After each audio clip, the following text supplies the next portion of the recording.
Graça e paz, querido. Nós estamos iniciando mais uma aula de cura divina, mais uma aula aí do nosso curso livre de teologia da Rede de Ensino Instituto Jáfia, aonde nós estamos falando sobre a aliança, o poder da cura na redenção em Cristo Jesus. E temos que entender como que a doença entrou no mundo e como que a doença tem entrado na igreja. É óbvio, claro, que a doença entrou no mundo através do pecado. Deus criou todas as coisas perfeitas, Deus criou Adão e Eva perfeitos, mas Deus estabeleceu ali um princípio que eles tinham que obedecer. Podem comer de todos os frutos, mas da árvore do conhecimento do bem e do mal, dela não podem comer. Então nós observamos que o homem desobedeceu e a partir do momento que o homem desobedeceu, houve a consequência do pecado. A maldição entrou na terra depois do pecado original. Gênesis capítulo 3, nós podemos ver isso. A tentação de Eva e a queda do homem. Ora, a serpente era mais astuta que todas as alimárias do campo que o Senhor Deus tinha feito. E essa disse à mulher: é assim que Deus disse, não comereis de toda a árvore do jardim? E disse a mulher à serpente: do fruto das árvores do jardim comeremos, mas do fruto da árvore que está no meio do jardim, disse Deus, não comereis dele, nem nele tocareis, para que não morrais. Então a serpente disse à mulher: certamente não morrereis, porque Deus sabe que no dia em que dele comerdes, se abrirão os vossos olhos e sereis como Deus, sabendo o bem e o mal. E vendo a mulher que aquela árvore era boa para se comer e agradável aos olhos e árvore desejável para dar entendimento, tomou do seu fruto e comeu, e deu também a seu marido, e ele comeu com ela. Então foram abertos os olhos de ambos, e conheceram que estavam nus, e coseram folhas de figueira, e fizeram para si aventais. E ouviram a voz do Senhor Deus, que passeava no jardim pela viração do dia, e escondeu-se Adão e sua mulher da presença do Senhor Deus entre as árvores do jardim.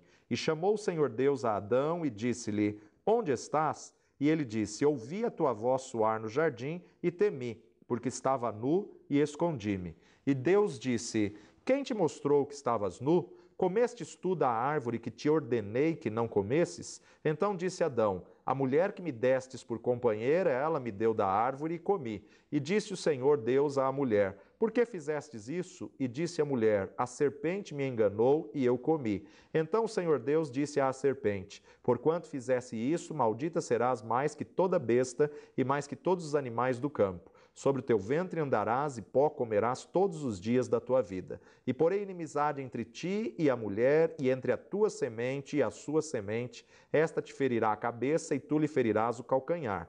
E a mulher disse: multiplicarei grandemente a tua dor e a tua conceição, com dor terás filhos, e o teu desejo será para o teu marido, e ele te dominará. E a Adão disse: porquanto destes ouvidos à voz da tua mulher, e comestes da árvore que te ordenei, dizendo: não comerás dela, maldita é a terra por causa de ti, e com dor comerás dela todos os dias da tua vida. Espinhos e cardos também te produzirás, e comerás a erva do campo. No suor do teu rosto comerás o teu pão, até que te tornes à terra, porque dela fostes tomado, porquanto és pó, e em pó te tornarás. Então nós observamos que a maldição entrou na terra depois do pecado original. Com dor comerás dela todos os dias. As enfermidades entraram na terra por causa da desobediência, por causa do pecado. Agora, o que é o pecado? Pecado, na palavra original, é amartia em grego. E amartia significa errar o alvo, ou seja, desobediência. E essa desobediência do homem para com Deus traz as consequências do pecado. Provérbios capítulo 26, verso 2, nos diz: como o pássaro no seu vaguear e como a andorinha no seu voo, assim a maldição sem causa não virá. A maldição sem causa ela não se cumpre. A causa da entrada da maldição na terra foi o pecado. A legalidade de fazer com que o pecado atue, que a maldição atue, é justamente o pecado. A incredulidade também pode ser a causa da maldição. Toda maldição para prosperar tem que ter uma causa. Já na aliança, no Pentateuco, nós observamos em Deuteronômio 28, o Senhor estabelecendo algumas coisas ali para o homem, e o Senhor deixou bem claro: se ouvires atentamente a voz do Senhor teu Deus. Deuteronômio capítulo 28, verso 1 e 2. E será que, se ouvires a voz do Senhor teu Deus, tendo cuidado de guardar todos os seus mandamentos que eu te ordeno hoje, o Senhor teu Deus te exaltará sobre todas as nações da terra, e todas essas bênçãos virão sobre ti e te alcançarão, quando ouvires a voz do Senhor teu Deus. E aí dos versículos 3 até o 14, esses próximos 11 versículos, vai falar só sobre as bênçãos. Por quê? Porque deram ouvidos à voz do Senhor teu Deus. Mas no versículo 15, Deus diz: será, porém, que se não deres ouvidos à voz do Senhor teu Deus, para não cuidares em fazer todos os seus mandamentos e os seus estatutos, e que hoje te ordeno, então sobre ti virão todas essas maldições e te alcançarão. Maldito serás tu na cidade, maldito serás no campo. E dos versículos 16 a 68, do 16 ao 68, vai falar sobre as maldições. Muitas pessoas perguntam se as maldições são maiores do que as bênçãos. Não. O problema é que a bênção ela é mais abrangente e a maldição é mais específica. Por isso que 11 versículos são atribuídos às bênçãos, e do 16 ao 68, nós temos aí 52 versículos sendo atribuídos às maldições. Deus chama nesse capítulo, do 16 até o 68, toda doença, toda enfermidade de maldição.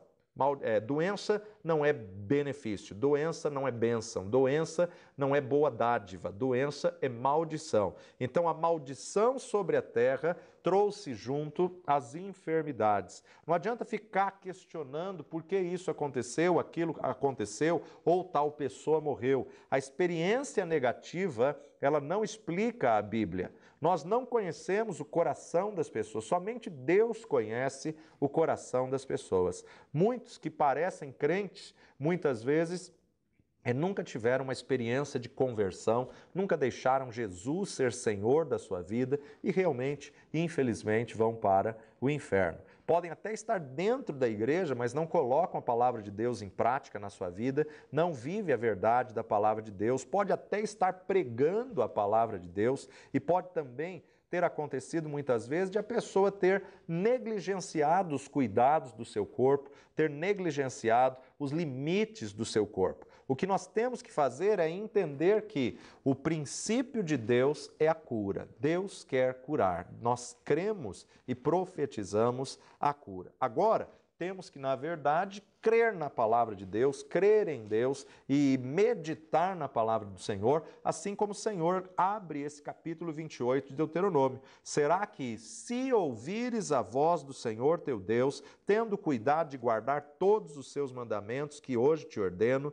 o Senhor teu Deus te exaltará sobre as nações da terra. Então, na verdade, nós observamos que a bênção vem sobre nós, vem sobre a nossa vida, a nossa linhagem, vem sobre 1000 gerações, se nós dermos ouvidos e obedecermos a palavra do Senhor Todo-Poderoso. Muitas pessoas estão acostumadas a falar acerca de maldição, que visita até a 3ª e 4ª, e não se importam em falar da bênção, que visita até 1000 gerações posteriores. Quantas pessoas estão mais preocupadas apenas com a questão da maldição e não se alinham com a bênção? Se eu me alinhar à verdade da palavra de Deus, eu vou trazer bênção sobre a minha descendência, sobre a minha linhagem, e é a bênção que vai correr atrás de nós. A bênção, ela é consequência de obediência e submissão à palavra de Deus. Obediência sempre está ligado à submissão, à autoridade,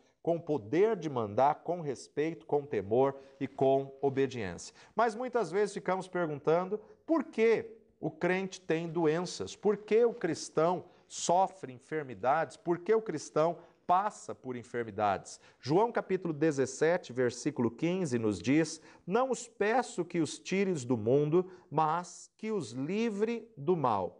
Enquanto o crente está no mundo, ele vai ser atacado. Estamos suscetíveis a passar pelas adversidades dessa terra. Estamos numa terra hostil, onde estamos cercados de inimigo e as enfermidades são nossos inimigos. Nesse capítulo 17, Jesus está orando a oração sacerdotal de Jesus pelos seus discípulos, e nós observamos que o mundo é um dos grandes inimigos que nós temos pela frente, e o diabo é o grande inimigo da igreja, e nós estamos vendo que o mundo jaz no maligno, né? As epidemias que achávamos que já estavam controladas estão vindo e assolando as pessoas, uma série de enfermidades que aparentemente já estava controlada, estão dominando e voltando numa força bruta, numa força violenta, por causa das mutações, por causa aí de agrotóxicos, químicas, por causa aí de fertilizantes ou muitas vezes hormônios que são colocados nas carnes, que estão produzindo aí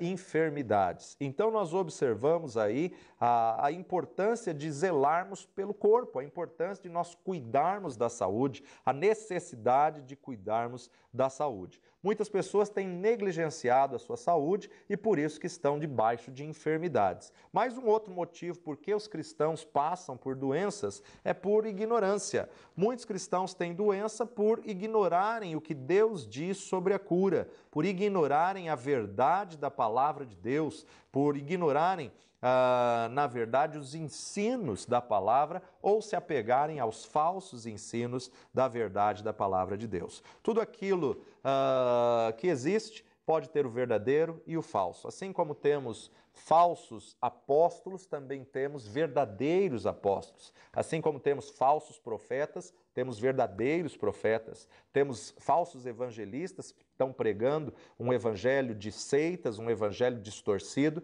mas temos os verdadeiros evangelistas. Assim como temos os falsos pastores, também temos os pastores genuínos e verdadeiros, e assim como temos os falsos mestres, também temos os verdadeiros mestres. Temos que discernir, e o que você vai usar de respaldo e base para discernir isso é conhecer a verdade da palavra de Deus. Por isso que se vós permanecerdes em mim, se vós conhecerdes a verdade, disse Jesus, a verdade vos libertará. A importância de nós meditarmos na verdade da palavra de Deus para podermos discernir entre o falso e verdadeiro. Isaías capítulo 5, verso 13 nos diz: portanto, o meu povo será levado cativo por falta de entendimento, e os seus nobres terão fome, e a sua multidão se secará de sede. O meu povo será levado cativo por falta de entendimento. Muitas pessoas estão dentro da igreja, debaixo de enfermidade, por falta de entendimento,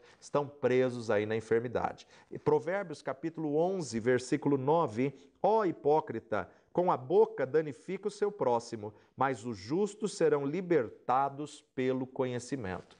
Buscar o conhecimento traz libertação. Quanto mais eu conheço a palavra de Deus, mais eu vou conhecendo a Deus, e quanto mais eu conhecer a Deus, mais isso vai trazer libertação na minha vida. Então, a importância de nós conhecermos e buscarmos o conhecimento continuamente. Oséias capítulo 4, versículo 6, o meu povo foi destruído porque lhe faltou o conhecimento. Porque tu rejeitastes o conhecimento, também eu te rejeitarei, para que não sejas sacerdote diante de mim. Visto que te esquecestes da lei do teu Deus, também eu me esquecerei dos teus filhos. Então, quando o sacerdote rejeita o conhecimento, o povo sofre. E a falta de conhecimento vai destruindo os relacionamentos e deixando a pessoa cativa e vai fazer o povo deixar de ser liberto. E o que é mais triste nesse versículo, que o Senhor pode rejeitar a linhagem, a descendência, porque rejeitaste o conhecimento, também eu, o Senhor,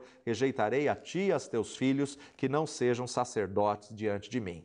1 de Pedro, capítulo 2, verso 9, mas vós sois a geração eleita, o sacerdócio real, a nação santa, o povo adquirido, para que anuncieis as virtudes daquele que vos chamou das trevas para a sua maravilhosa luz. Nós somos sacerdócio real, nação santa, geração eleita, povo adquirido, para anunciar as virtudes, para anunciar. E para anunciar você tem que conhecer a verdade da palavra de Deus. No Novo Testamento, a igreja está numa classe de sacerdócio real. No Antigo Testamento só podia ser sacerdote quem viesse da linhagem da família de Arão. Mas o Novo Testamento, Jesus nos nivelou e nos colocou nessa classe de reis e sacerdotes. E a igreja tem que entender que o sacerdote, ele representa o povo diante de Deus. Ele representa o povo diante de Deus, mas ele também representa o Senhor Jesus Cristo. Todos nós somos sacerdotes reais e a nossa responsabilidade é levar as pessoas ao pleno conhecimento da presença de Deus. Agora, muitas pessoas, muitos cristãos têm passado por enfermidade, mesmo tendo conhecimento da verdade, por ser preguiçoso, por ser impaciente ou tímido. Ou seja, não vai conseguir entrar nas bênçãos de Deus porque não persevera em conhecer a palavra, não persevera em aplicar o remédio que é a palavra de Deus. Provérbios capítulo 6, verso 9 a 11, nos diz assim: Ó preguiçoso, até quando ficarás deitado? Quando te levantarás do teu sono? Um pouco de sono e um pouco tosquenejando, um pouco encruzando as mãos e para estar deitado, assim te sobrevirá a tua pobreza como um ladrão e a tua necessidade como um homem armado. O preguiçoso é aquele que, na verdade, vive debaixo de desculpas. Ele não quer trabalhar, ele só quer descansar, dormir, e muitos têm essa preguiça espiritual de ler a palavra de Deus, de buscar o conhecimento da palavra de Deus. Muitos sabem que a palavra gera a verdade, que a palavra é a semente que produz a verdade, mas tem preguiça de ler, de estudar, de meditar no livro desta lei de dia e de noite e de andar segundo o que a palavra diz. Andar na palavra exige disciplina, andar na palavra dá trabalho. Então, muitas vezes é mais cômodo aceitar a doença, aceitar o problema, aceitar o que o médico está dizendo, do que batalhar e ter uma aliança, uma disciplina para com Deus. Muitas pessoas conhecem a palavra, mas têm preguiça de viver confessando e declarando a palavra. Então é mais fácil viver na dependência dos outros. Pedir para um pastor orar, um irmão de oração, um intercessor, pedir para os outros orar ou então viver correndo atrás de profetas, consultando profetas, do que buscar direto da fonte, buscar direto do Deus Todo-Poderoso. Provérbios capítulo 13, verso 4 nos diz: a alma do preguiçoso deseja e coisa nenhuma alcança, mas a alma dos negligentes engorda. A alma do preguiçoso deseja e coisa nenhuma alcança. Tem muita gente que quer ser próspera, mas não quer trabalhar. Um dos maiores impedimentos de uma vida próspera é a preguiça. Deus não quer preguiçoso em sua obra. Deus não quer preguiçoso em sua casa. Mateus capítulo 11, verso 12. Mateus 11, 12. E desde os dias de João Batista até agora se faz violência ao reino dos céus e pela força se apoderam dele. Ou outra tradução, por esforço se apoderam dele. Então, para se alcançar as bênçãos do reino, vai ter que se esforçar, vai ter que fazer violência ao reino dos céus e tomar o reino pela força. O reino de Deus é tomado à força, o reino de Deus é tomado por esforço. O grande problema é que queremos um evangelho fácil. Pedimos que os outros orem por nós para ver se resolve o problema, ao invés de irmos para a palavra de Deus, guerrearmos e lutarmos em fé. Numa luta, você não dá um tiro e pronto, já destruiu todos os seus inimigos. Às vezes o inimigo é resistente, então você vai ter que desprender de esforço, vai ter que desprender de perseverança. E nem todos estão dispostos a perseverar até conseguir a vitória. Até numa questão de enfermidade, de doença, até numa questão de cura. Uma guerra ela é composta de diferentes batalhas. Uma guerra ela é composta de várias frentes de guerra. Então, muitas vezes a pessoa pode perder uma batalha, mas ela não pode entregar os pontos porque a luta ainda não está vencida. Então, ela tem que lutar, ela tem que guerrear, ela tem que pelejar até manifestar a vitória. Napoleão Bonaparte, ele sempre dizia, eu posso até perder uma batalha, mas não perdi a luta. Então nós temos diversas frentes de batalha e dentro da nossa vida nós temos muitas áreas que são campos de batalha na mente. E o diabo, encontrando legalidade na mente, ele vai te vencer. Então você tem que cuidar da sua mente. Por isso que Paulo vai dizer em Efésios 6,17, tomai também o capacete da salvação e a espada do Espírito, que é a palavra de Deus. Capacete da salvação é uma peça intransferível, porque a salvação é pessoal. O capacete do soldado romano, ele tinha que ser medido individualmente. Ele só servia para aquela pessoa, porque ele era bem apertado para que a pessoa não ouvisse os gritos do inimigo. Então, o capacete da salvação, ele é pessoal. Mas Paulo ainda coloca sobre a espada do Espírito, que é a palavra de Deus. Estamos em guerra, estamos num campo de batalha, e o diabo vai usar os ataques na mente. E muitas vezes você vai ter que dar vários tiros contra o inimigo até que ele seja vencido, seja ele enfermidade ou qualquer outra adversidade. Você tem que ter uma garra e uma determinação maior que possa prevalecer contra as adversidades do inimigo. Hebreus capítulo 6, verso 12, para que vos não façais negligentes, mas sejais imitadores dos que, pela fé e paciência, herdam as promessas. Pela fé e paciência. Tem gente que por falta de paciência mata as bênçãos, aborta o milagre do Senhor com a sua boca, ceifa o fruto antes da hora. Então nós temos que imitar os que pela fé e paciência alcançaram a promessa. Então devemos fechar os nossos ouvidos para os incrédulos e para aqueles que querem atrapalhar a nossa caminhada de fé.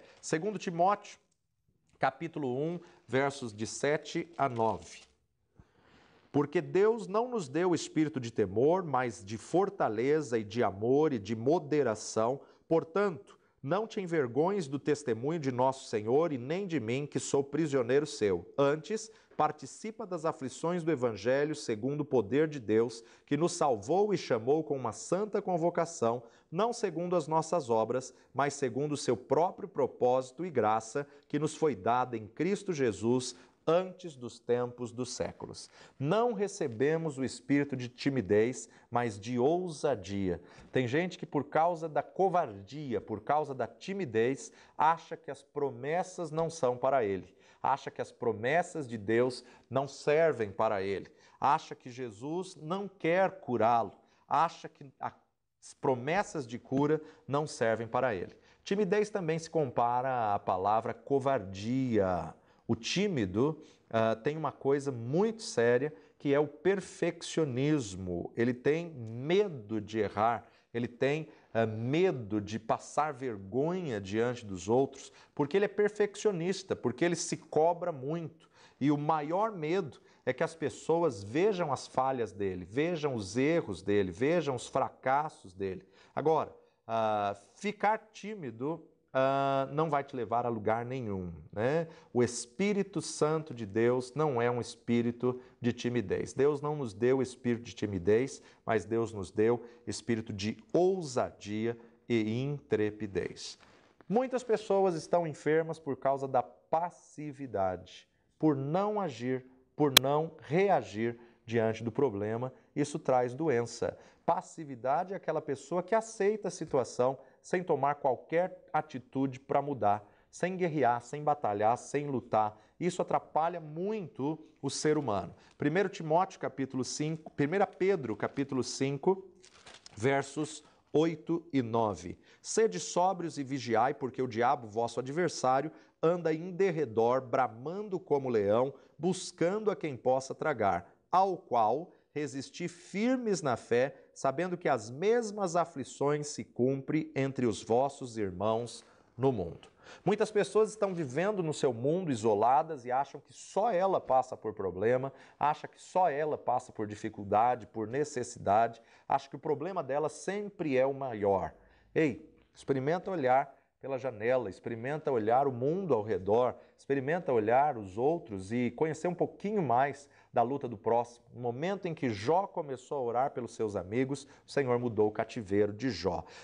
Sabendo que as mesmas aflições se cumprem entre os vossos irmãos no mundo. Então a ordem é resistir firme ao diabo e tudo o que vem dele. Se vier enfermidade, resista em fé. Se a enfermidade resistir, tenha uma resistência maior do que a resistência do adversário. Não aceite a enfermidade como algo natural. Sede sóbrio. Sóbrio é uma pessoa zelosa, cuidadosa, é uma pessoa vigilante, é uma pessoa que fica vigiando em todas as áreas da sua vida, porque se não vigiar, o ladrão pode entrar. Sede sóbrios e vigiai, porque o vosso adversário, o diabo, anda em derredor, bramando como leão, buscando a quem possa tragar. Olha só o que o salmista declara no Salmo 34, verso 7. O anjo do Senhor acampa-se ao redor dos que o temem e os livra. Só que o anjo só pode agir se você estiver na obediência.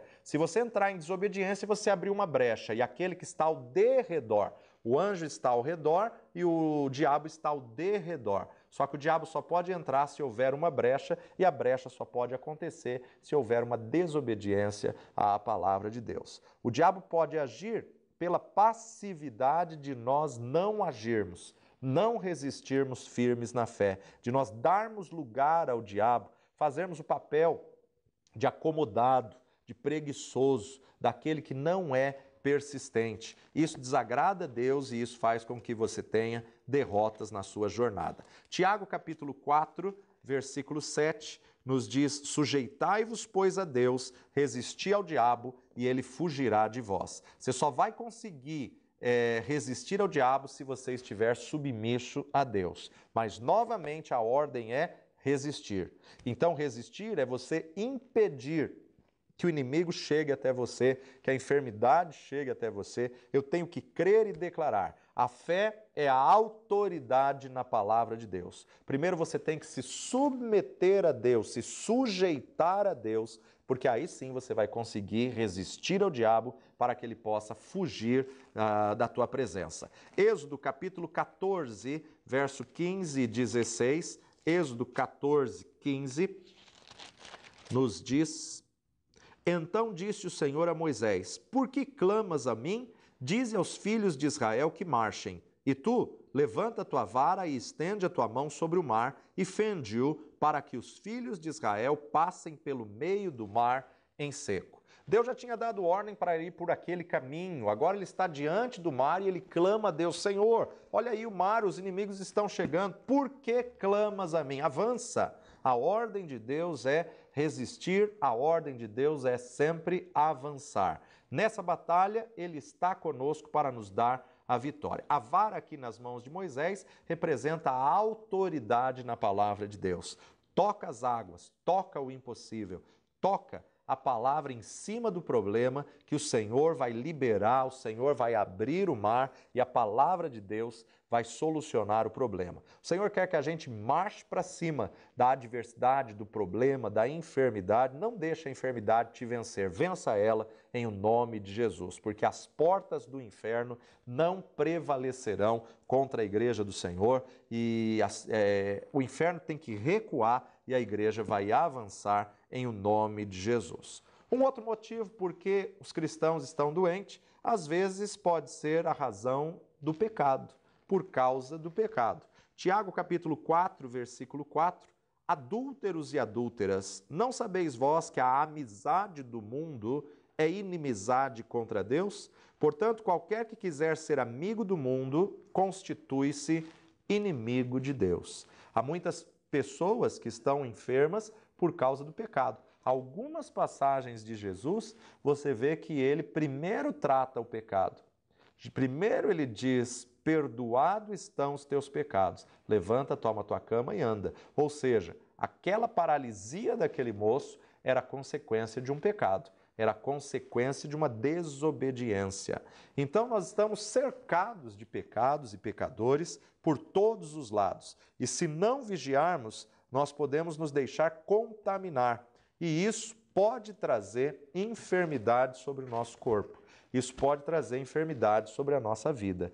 Alguns que vieram doentes para a igreja e não são curados porque não estão vencendo o pecado, não estão firmes contra o pecado. Ainda têm vícios, comportamentos mundanos. Então não se engane, ser amigo do mundo, ou podemos aqui contextualizar dizendo ser amigo do pecado, é ser inimigo de Deus. Ser amigo do mundo é ser inimigo de Deus. Estamos no mundo, mas não somos do mundo. O mundo não tem nada de bom a nos oferecer, a nos dar, que possa nos aproximar de Deus. Então nós temos que estar vigilantes. Tiago ainda diz no capítulo 5, verso 13, está alguém entre vós aflito? Ore. Está alguém contente? Cante louvores. Está alguém entre vós doente? Chame os presbíteros da igreja, orem sobre ele, ungindo-o com azeite em nome do Senhor. E a oração da fé salvará o doente, e o Senhor o levantará, e se houver cometido pecados, ser-lhe-ão perdoados. Confessai as vossas culpas uns aos outros, orai uns pelos outros para que sareis. A oração feita por um justo pode muito em seus efeitos. Veja aqui que Tiago está nos colocando que a cura está ligada à confissão do pecado. Claro que você não vai sair confessando teu pecado a qualquer um. Você precisa discernir uma pessoa madura em Cristo que você possa confessar e confiar que ela vai apresentar essa situação a Deus e vai clamar pelo arrependimento, orando pelo arrependimento para que a pessoa seja perdoada. Então esse versículo está coligado. Confessai as vossas culpas uns aos outros, ou se ele houver cometido pecados, ser-lhe-ão perdoado. O que fala sobre a confissão de pecados fala sobre a cura. Quando você confessa e deixa, você alcança misericórdia. A oração da fé significa encorajar o enfermo a crer em Deus, encorajar o enfermo a se arrepender, a confessar os seus pecados para ser curado. E se em alguma área da sua vida você deixou alguma brecha, algum buraco aberto na sua armadura, feche isso pelo sangue de Cristo Jesus, porque o inimigo está procurando, bramando como um leão ao derredor, tentando achar uma brecha para poder entrar e fazer um estrago tremendo, tentando encontrar uma ruptura para poder trazer enfermidade, poder trazer doenças, poder trazer problemas através de uma legalidade. Apocalipse capítulo 2, verso 22, Apocalipse 2, 22, eis que a porém numa cama, e sobre os que adulteram com ela virá grande tribulação, e se não se arrependerem das suas obras. O Senhor está falando aqui à igreja de Tiatira, o Senhor está falando acerca daqueles que toleram Jezabel, né? Então nós temos que tomar cuidado, porque a consequência do pecado é enfermidade e morte. Existem enfermidades que vêm pelo pecado. Então, entendemos o quê? Havendo arrependimento e havendo confissão de pecado, vai haver a cura, vai se manifestar a cura. Vamos observar, por exemplo, o paralítico de Cafarnaum, em Mateus capítulo 9, o paralítico de Cafarnaum, nós observamos que, entrando no barco, passou para a outra margem e chegou à sua cidade, e eis que lhe trouxeram um paralítico deitado numa cama. E Jesus, vendo a fé deles, disse ao paralítico: Filho, tem bom ânimo, perdoado te são os teus pecados. E eis que alguns dos escribas diziam entre si: ele blasfema. Mas Jesus, conhecendo seus pensamentos, disse: por que pensais mal em vosso coração? Pois o que é mais fácil, dizer ao paralítico: perdoado te são os teus pecados, ou levanta-te e anda? Ora, para que saibais que o Filho do Homem tem na terra autoridade para perdoar pecados, disse ao paralítico: levanta-te, toma a tua cama e vai para a tua casa. E levantando-se foi para a sua casa, e a multidão, vendo isso, maravilhou-se e glorificou a Deus, que dera tal poder aos homens. Observamos aqui que a prioridade de Jesus foi curar o pecado, foi perdoar o pecado para que a enfermidade saísse. Primeiro o Senhor tratou com a questão do pecado. E as pessoas começaram então a murmurar, a reclamar, dizendo: quem é esse que perdoa pecados? Quem é esse? E Jesus então confronta, dizendo: que é mais fácil dizer, levanta e anda, ou perdoados estão os teus pecados? Interessante nós observarmos que a situação dessa paralisia era uma desobediência, era um pecado que ele havia cometido, mas não era mais fácil nem dizer perdoados estão os teus pecados, porque só Deus pode perdoar pecados, e como também não era fácil dizer levanta e anda, porque ninguém poderia curá-lo dessa paralisia. João capítulo 5, verso de 1 em diante, a cura de um paralítico de Betesda. Depois disso, havia uma festa entre os judeus e Jesus subiu a Jerusalém. Ora, em Jerusalém há, próximo à porta das ovelhas, um tanque chamado em hebreu Betesda, o qual tem 5 alpendres. Nestes jazia grande multidão de enfermos, cegos, coxos e paralíticos, esperando o movimento das águas. Porquanto um anjo descia em certo tempo ao tanque e agitava a água, e o primeiro que ali descia, depois do movimento da água, sarava de qualquer enfermidade que tivesse. E estava ali um homem que havia 38 anos se achava enfermo, e Jesus, vendo este deitado e sabendo que estava neste estado havia muito tempo, disse-lhe: queres ficar são? E o enfermo respondeu-lhe: Senhor, não tenho homem algum que, quando a água é agitada, me coloque no tanque, mas enquanto eu vou, desce outro antes de mim. Jesus disse: levanta-te, toma a tua cama e anda. E logo aquele homem ficou são e tomou a sua cama e partiu, e aquele dia era sábado. Então os judeus disseram àquele que tinha sido curado: é sábado, não te é lícito levar a cama. E ele respondeu-lhes: aquele que me curou, ele próprio diz: toma a tua cama e anda. E perguntaram-lhe, pois, quem é o que te disse: toma a tua cama e anda? E o que fora curado não sabia quem era, porque Jesus se havia retirado, em razão de naquele lugar haver uma grande multidão. Depois Jesus encontrou-o no templo e disse-lhe: eis que já está são, não peques mais, para que te não suceda alguma coisa pior. E aquele homem foi e anunciou aos judeus que Jesus era o que o curara. Então nós observamos que nesse reencontro de Jesus com esse homem curado, Jesus diz: agora você já está curado, não peques mais para que não te aconteça coisa pior. Isso nos dá respaldo para entendermos que a situação dessa paralisia que este homem estava vivendo era uma situação de enfermidade. Ele tinha cometido, era uma situação de pecado. Ele tinha cometido algum pecado e por causa disto esta enfermidade. Não peques mais para que não te aconteças coisas piores. Lucas 13, versículo 10 a 17 nos diz a cura de uma mulher paralítica.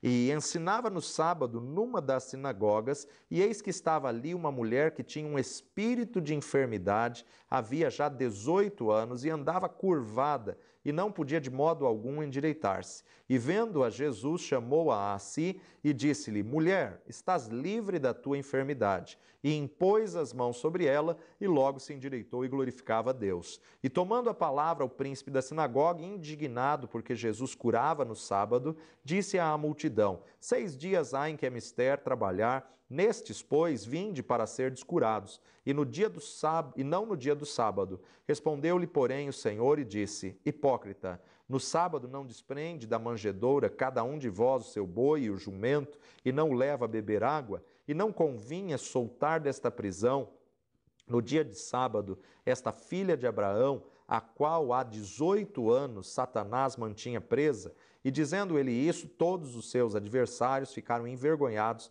e todo o povo se alegrava por todas as coisas gloriosas que eram feitas por ele. 18 anos a mulher dentro da sinagoga, mas Satanás tinha uma legalidade na vida dela. Muitos cristãos estão enfermos por falta de perdão. A mágoa, o ressentimento, o ódio, a raiva, a ira pode adoecer a pessoa.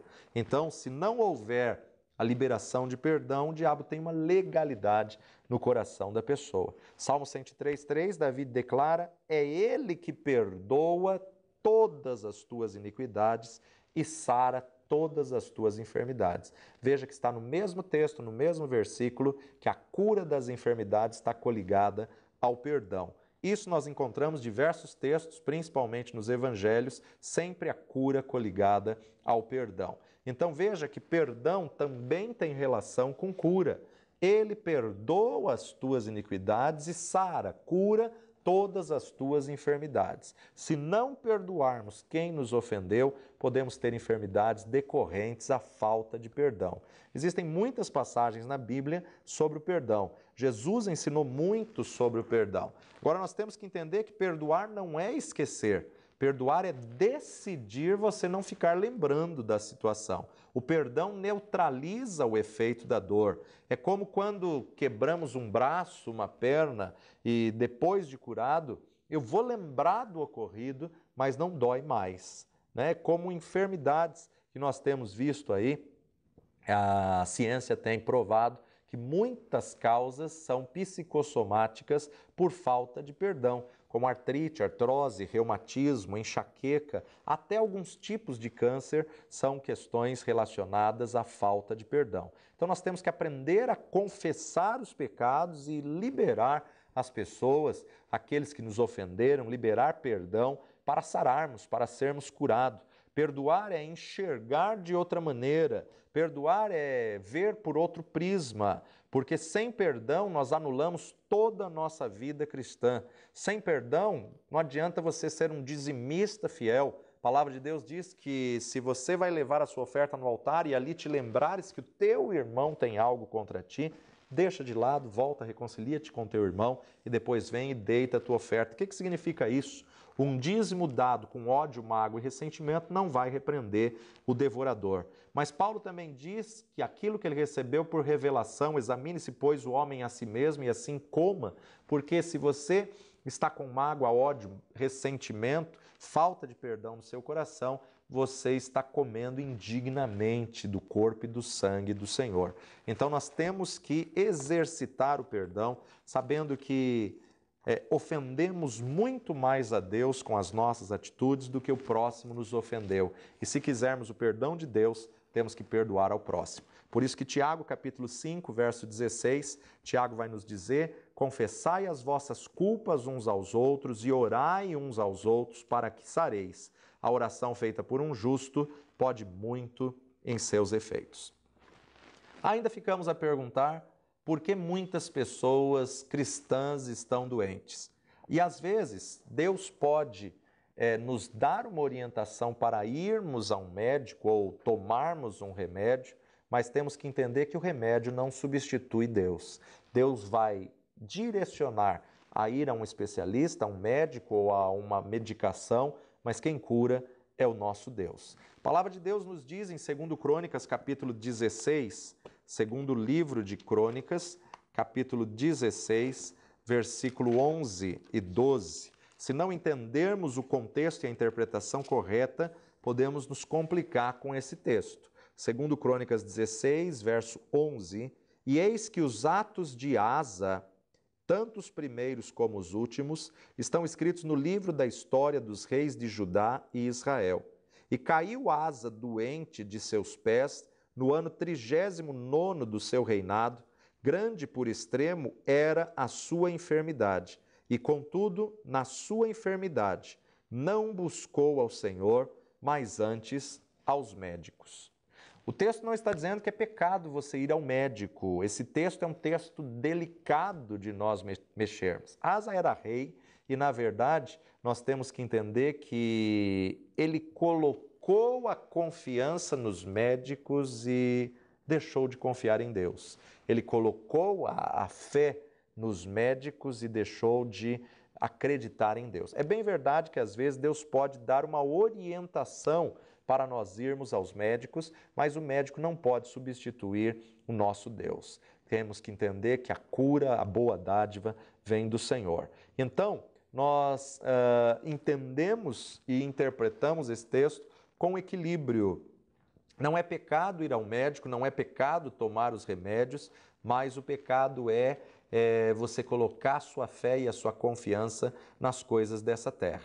É claro que Deus é o Pai de toda a ciência. Deus é o Deus que dá inteligência e capacidade ao homem. Os cientistas têm o livre-arbítrio de servir a Deus ou não. E é interessante que quando pegamos na história da humanidade, os maiores cientistas, grande parte deles eram judeus e grande parte deles tinham como livro de cabeceira a Bíblia Sagrada e o livro de Apocalipse. Mas o cientista nada mais é do que um observador da natureza que Deus criou, buscando a solução para os problemas que nós criamos. Então esse texto nos revela que o rei Asa, ao invés de, em primeiro lugar, buscar direção em Deus, ele colocou a fé e a confiança nos médicos e ele ignorou a Deus. Entenda que na interpretação, ele não morreu porque ele foi ao médico, mas ele morreu porque ele confiou mais no médico do que em Deus. Tem muitas pessoas que estão tomando remédio que já nem faz mais efeito algum, mas ele crê no remédio, ele crê que aquilo vai fazer algo na vida dele. A pessoa pode até estar tomando o remédio como um paliativo, mas se ela não estiver meditando na palavra de Deus, se ela não estiver meditando na cura divina e buscando a cura definitiva, ela muitas vezes pode impedir o seu milagre de acontecer.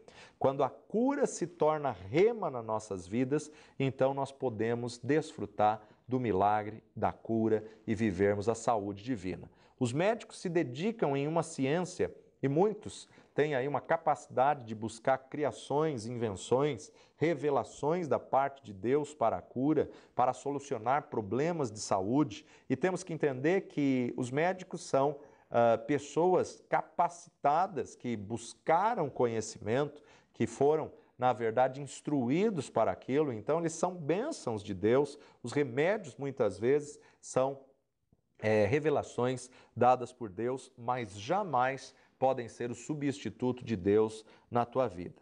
Tem muitas pessoas que têm fé para acreditar no médico, no que o médico fala, no que o remédio faz, mas não têm fé para acreditar na palavra de Deus. Então a palavra de Deus mesmo nos instrui que toda autoridade foi estabelecida por Deus e a autoridade da saúde nessa terra se chama médico. Claro que Deus é a autoridade suprema que está sobre todas as coisas, mas nós devemos estar firmados na verdade da palavra de Deus. Infelizmente hoje, muitas faculdades e cursos, professores e até dentro da própria hospital e médicos, muitos estão envolvidos aí com nova era ou ateísmo e não creem em Deus, mas Deus é Deus sobre todas as coisas e Ele é Deus que pode usar uma pessoa capacitada, assim como temos falsos apóstolos, também temos falsos médicos, falsos profissionais que têm iludido e enganado muitas pessoas.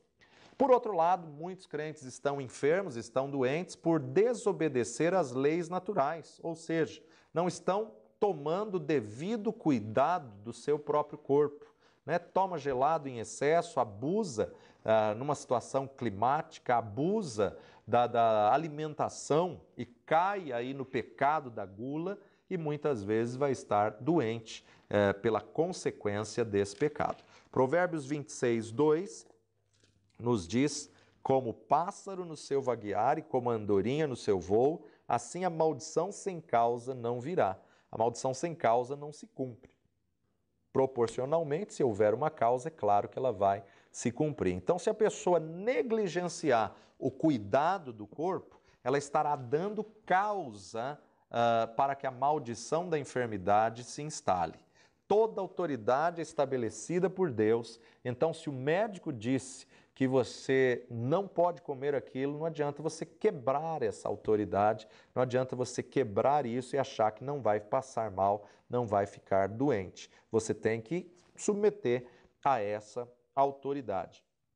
Assim também, como que temos que observar o que comemos, o que bebemos, temos que ter equilíbrio na nossa alimentação, temos que ter equilíbrio, uma dieta equilibrada, uma dieta aí onde justamente possa nos gerar saúde. A tendência natural do ser humano é comer, comer, comer, comer e não fazer exercício, viver debaixo de uma vida sedentária, não cuidar do corpo e muitos até acham que o cuidar do corpo é vaidade, mas não. O corpo é templo do Espírito Santo de Deus e nós temos que tomar cuidado e zelar pelo nosso corpo, como também a palavra de Deus nos mostra que o pecado da gula pode fazer a pessoa perder a salvação. Então nós temos que tomar muito cuidado e comer equilibradamente, não comer exageradamente, mas estar tudo com equilíbrio, não comer doces em excesso, não expor o corpo a um calor excessivo, a um frio excessivo, sem os devidos cuidados,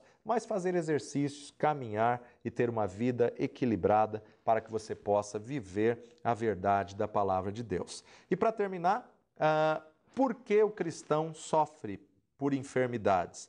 Muitas vezes a falta de andar em amor vai impedir a cura, a falta de andar no amor genuíno, no amor ágape. Efésios capítulo 5, verso 1 e 2, sede, pois, imitadores de Deus como filhos amados e andai em amor, como também Cristo vos amou e se entregou a si mesmo por nós, em oferta e sacrifício a Deus, em cheiro suave. Então, nós observamos que tem tanta gente na igreja que é amarga, que é ranzinza e que só sabe ver o problema, a crítica, a dificuldade, só sabe murmurar, só sabe reclamar, só sabe encontrar defeitos, e muitas pessoas estão doentes porque não sabem praticar o amor ao próximo. E isso faz mal para a pessoa. Ela se torna uma pessoa amarga. E por se tornar uma pessoa amarga, é que a enfermidade alcança a vida delas. O amor que Deus quer que vivamos é o amor ágape, é o amor dele. É o amor que doa de si sem criar a expectativa de receber nada em troca. É um amor serviçal, servir as pessoas, se doar às pessoas com o propósito verdadeiro de agradar a Deus, é ajudar ao próximo e sempre vendo o lado bom para as pessoas. Pessoas que só conseguem enxergar o defeito nos outros, só conseguem murmurar, criticar, reclamar, machucar os outros, podem viver enfermas. Pessoas ingratas podem viver enfermas. A vida cristã é uma vida de amor, e se eu quiser apenas o bem para mim e não me preocupar com o próximo, muitas vezes eu vou abrir brechas para estar debaixo de enfermidade. Existem muitas pessoas que se tornam azedas pelas feridas e pelas machucaduras que viveram. Normalmente, as pessoas que são muito críticas sempre são as pessoas mais cheias de problemas e enfermidades. Normalmente, as pessoas que são ingratas são as pessoas que têm mais doenças psicossomáticas.